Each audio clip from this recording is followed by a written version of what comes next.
President ভবন থেকে মরহুম প্রেসিডেন্টের লাশ সংসদ ভবনে নেয়ার পথে রাস্তার দুধারে সেনা, নৌ ও বিমান বাহিনীর সদস্যরা অভিবাদন জানান।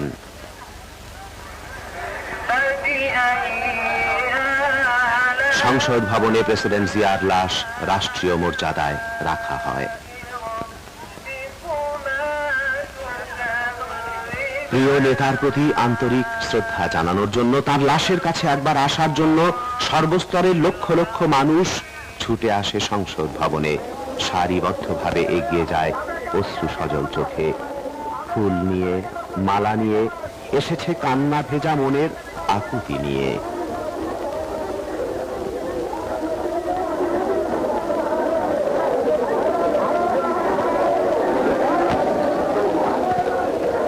জাতীয় পতাকায় আচ্ছাদিত মরহুম প্রেসিডেন্টের লাশ নামাজে জানাজার জন্য এক বিশাল সব মিছিল সহকারে মানিক মিয়া এভিনিউয়ে নিয়ে যাওয়া হয়।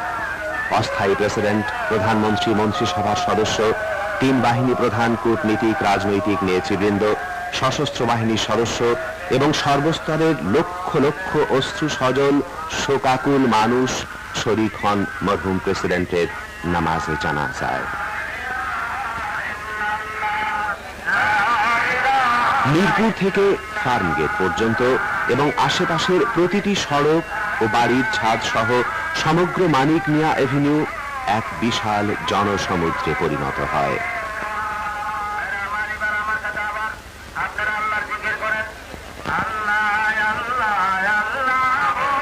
রাজধানী ঢাকা নগরী জানাজার দিনে জনসমুদ্রের বাঁধ ভাঙা যে মহাপ্লাবন দেখেছে, এ জাতির ইতিহাসে তার কোনো নজির নেই। দুপুর 12টায় নামাজে জানাজা অনুষ্ঠিত হয়।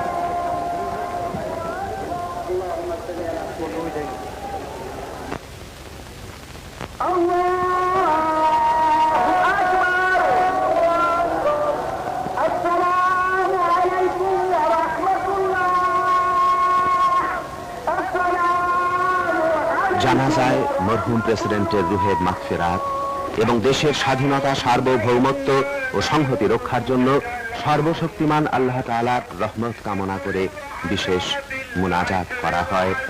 কান্না জড়িত কণ্ঠে আকুতি জানায় মানুষ আল্লাহ তাআলার দরবারে। আল্লাহুম্মা আনতাল মালিক ওয়া আনতা আলা কুল্লি শাইইন কাদির। নামাজে জানাজার পর সশস্ত্র বাহিনীর ইউনিট জাতীয় পতাকা ও ফুলে ফুলে আচ্ছাদিত প্রেসিডেন্ট জিয়ার লাশ একটি কামানবাহী শকটে নিয়ে নতুন সংসদ ভবনের দিকে এগুতে থাকে।